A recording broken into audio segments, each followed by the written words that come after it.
Good evening student. आपको जो NEET में जो पढ़ाया जा रहा था उसके बेस पर जितने क्वेश्चंस आपके नोट से डायरेक्टली आए हुए हैं नीट के एग्जाम में, उस पर मेरा थोड़ा सा एनालिसिस फिर से रहेगा, है ना। और मैं आपको बराबर ये लोकेशन देता रहूँगा कि ये किस किस जगह पर मैंने आपको पढ़ाया हुआ है, ताकि आप उस जगह पर नोट्स में अपने टिक कर लेंगे। ठीक है। तो बच्चों, पहला जो क्वेश्चन है वो सॉलिड स्टेट का है। तो पहला क्वेश्चन, अगर हम सॉल्यूशन की बात करें, कुछ मैं सॉल्यूशंस भी दूंगा, है ना। तो सॉल्यूशंस की अगर मैं बात करूं, ठीक है बेटा जी, तो जो मेरा पहला क्वेश्चन है वो सॉलिड स्टेट से है और ये आपके नोट्स में इनिशियल टॉपिक से मैं पढ़ा रहा था, तभी आपके कॉपी में लिखा हुआ है ना। तो पहला क्वेश्चन ये है कि an element has BCC structure with cell is 288 pm और एटॉमिक रेडियस आपसे पूछा गया है, राइट। तो मैंने बच्चों आपको क्या लिखवाया था कि for BCC body centre cubic के लिए जो मैंने जो फॉर्मूला लिखवाया था, आपको याद भी होगा कि √3a बराबर 4r, ये लिखवाया था मैंने आपको, बिल्कुल लिखवाया था, ये फॉर्मूला मैंने लिखवाया था। आर पूछना चाह रहा है, आर बराबर होता है √3a/4, इस फॉर्मूले से निकल करके आया। ठीक। अब बच्चों ए की वैल्यू सवाल में गिवन है, ए कितना दे रखा है उसने, 288 pm दे रखा है, ये दे रखा है, कैलकुलेशन नहीं कराया है, ये आपका समय बचा दिया उसने। अब आर की वैल्यू देखो, √3 × 288/4, ये आंसर आपका पीएम में आ गया। और सेकंड ऑप्शन देखो टिक किया हुआ है, वो लगा हुआ है। ठीक, नोट करो।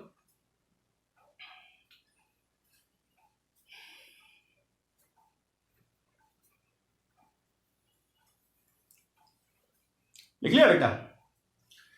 क्वेश्चन नंबर 2 देखो बेटा,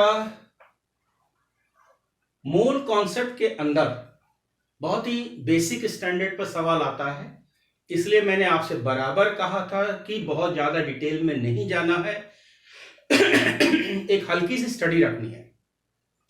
तो मैंने आपको मोल कॉन्सेप्ट में एक फॉर्मूला लिखवाया बच्चों, मोल कॉन्सेप्ट में आपकी कॉपी में एक फॉर्मूला लिखवाया है कि नंबर ऑफ एटम। तो नंबर ऑफ एटम के लिए मैंने लिखवाया है क्या, वेट अपॉन मॉलिक्यूलर वेट, है ना, इनटू एवोगैड्रो नंबर और इनटू एटॉमिसिटी, लिखवाया, बिल्कुल लिखवाया है। अब पहले वाले केस में देख, अच्छा इसने क्या कह रखा है कि सभी में 1-1 ग्राम लिया है, सबका वेट 1-1 लिया हुआ है, यानी कि कैलकुलेशन आपका आसान कर दिया। मॉलिक्यूलर मास ये दे रखा है, राइट। अब पहले वाले केस में लिथियम का वेट 1 ग्राम है, मॉलिक्यूलर मास 7 है, एवोगैड्रो नंबर Na लिख लो, वैल्यू लिखोगे कैलकुलेशन में दिक्कत होगी, मत करो क्योंकि सभी में Na ही लिखना है, और एक ही एटम है तो इंटू 1। बी के लिए देखो, बी के लिए 1 ग्राम सिल्वर, वेट इतना, molecular mass 108 into Avogadro number, atomicity 1। सी में आ जाओ, Mg कितना है, 1 ग्राम, मास 24, एवोगैड्रो Na और इंटू 1। डी में आ जाओ, है ना, मास कितना हो जाएगा, एक एटम का 2 एटम है ना, तो कितना हो जाएगा 32, और Na एटॉमिसिटी कितना 2। सबसे ज्यादा किसका होगा number of atom, A. Solve करके देखो, सबसे ज्यादा इसी का होगा,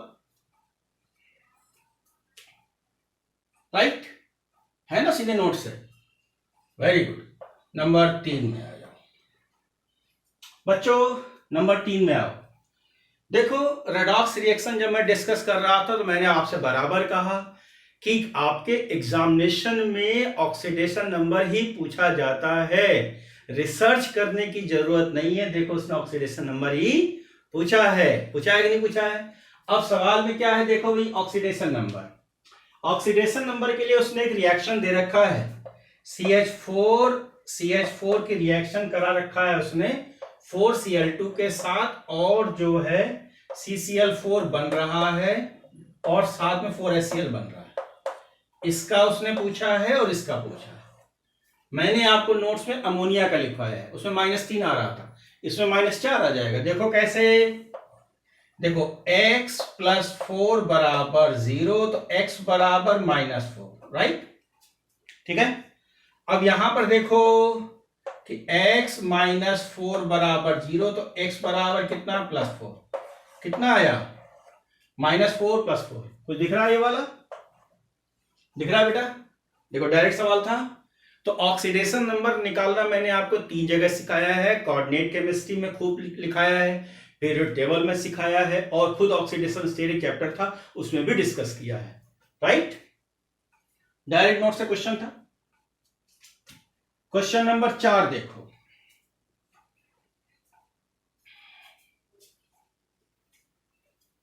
बच्चों क्वेश्चन नंबर 4 देखो।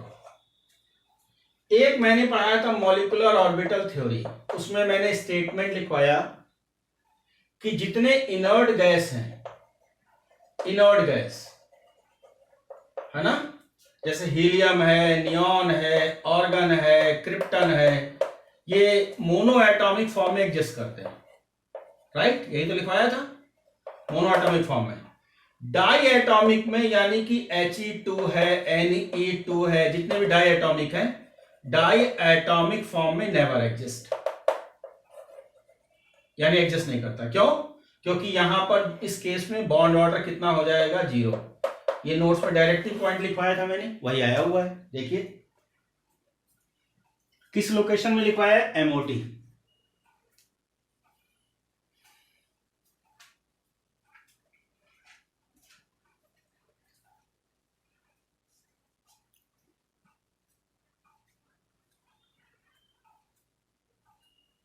लिखा बच्चों?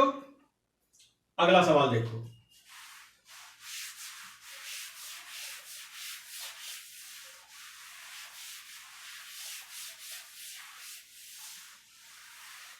क्वेश्चन नंबर नेक्स्ट देखो बेटा, क्वेश्चन नंबर 5 देखो, क्वेश्चन नंबर 5 देखो बच्चों। मैंने आपको बोला था जब भी क्वेश्चन स्पिन ओनली फॉर्मूला बोले, राइट, फॉर्मूला बोले, तो आपने AST लगाना है, बोला था, और निकालना क्या है, बोहर मैग्नेटॉन। इसके लिए फॉर्मूला क्या बताया था, √NN+2, राइट। AST क्या ट्रिक बताया था मैंने, AST लगाया था, यानी कि म्यू बराबर क्या करना, n+0.9। n क्या है, नंबर ऑफ अनपेयर इलेक्ट्रॉन, ये ट्रिक बताया था। अब देख सवाल उसने पूछा क्रोमियम, क्रोमियम ट्राइपॉस्पेट, क्रोमियम का कॉन्फ़िगरेशन बेटा 4s1 3d क्या 5 है ना, ट्राइपॉस्पेट में आ जा तो ये हो जाएगा 4s0 और 3d4, राइट। तो मैंने आपको बताया था कि पूरा यहीं से आपको आंसर मिल जाएगा, पूरा सॉल्व करने की जरूरत नहीं है, ये ट्रिक बताया था मैंने, बिल्कुल यही बताया था। अब 4 देखते ही आंसर हमारा कितना आ जाएगा, 4.9। कहीं आंसर है, देखेगा सीधे ट्रिक बिना सॉल्व किए हुए, मैंने बताया था आपको, नोट्स में देख कई जगह लिखवाया है, इसका लिखवाया है, MN का लिखवाया है।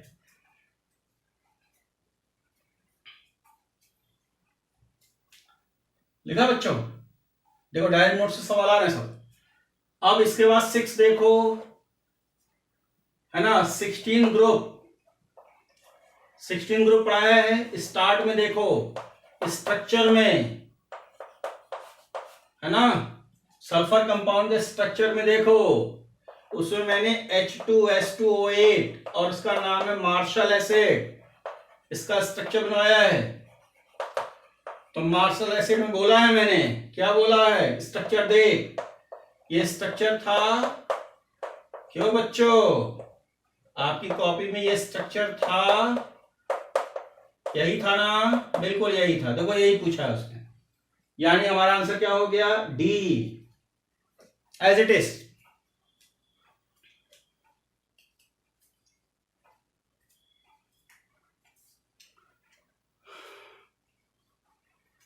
लोकेशन क्लियर हो गया, कहां लिखवाया है मैंने, 16 ग्रुप में लिखवाया बेटा।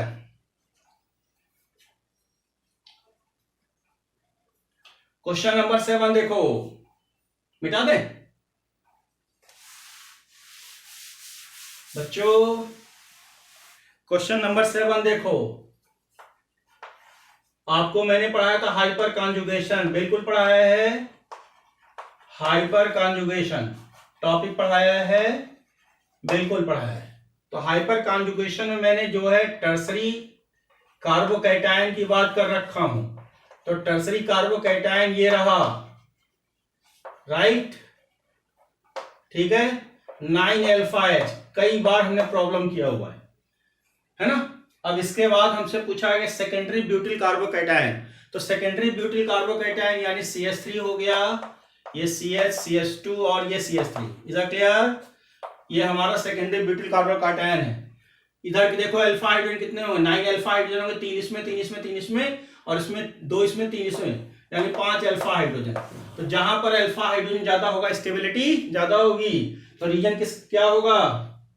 अच्छा रेजोनेंस इसमें है ही नहीं, रेजोनेंस के लिए पाई बॉन्ड चाहिए, तो पाई बॉन्ड है नहीं, तो सी और डी तो वैसे ही गलत हो गया है ना। और प्लस आई इफेक्ट क्या है, वो हाइपर कॉन्जुगेशन है। तो मोस्ट करेक्ट कौन सा हो गया, हाइपर कॉन्जुगेशन। तो हाइपर कॉन्जुगेशन में देखो, अपने नोट्स पलट कर देखो, यही सवाल एज इट इज है बिल्कुल। मैंने कंपैरिजन कराया था टर्सरी, सेकेंडरी एंड प्राइमरी, बिल्कुल एज इट इज नोट्स में रखा हुआ है, वहीं से आपसे पूछ लिया गया है। क्वेश्चन नंबर 8 में देखो, है ना, सॉलिड स्टेट और कोऑर्डिनेट केमिस्ट्री, ठीक। तो कोऑर्डिनेट केमिस्ट्री में स्पेक्ट्रोकेमिकल सीरीज है, देखो है। तो स्पेक्ट्रोकेमिकल सीरीज में देखो ये ऑर्डर पूछा गया। एक बताओ सबसे स्ट्रॉन्गेस्ट लिगेंड कौन, साइनाइड। सबसे स्ट्रॉन्गेस्ट कहीं दिख रहा है, बताओ सबसे स्ट्रॉन्गेस्ट कौन है, साइनाइड। कहीं दिख रहा है साइनाइड सबसे ज्यादा, कौन से ऑप्शन में, सेकंड। तो ये आपके स्पेक्ट्रोकेमिकल सीरीज में नोट से डायरेक्टली सवाल पूछे गए, ठीक, नोट करो फटाफट। तो ये मैंने आपको वो क्वेश्चन दिखाए जो आपसे डायरेक्टली पूछे गए। नेक्स्ट वीडियो लेक्चर में और क्वेश्चन दिखाऊंगा जो वो भी डायरेक्टली आपके नोट से पूछे गए, इसको नोट कर बेटा।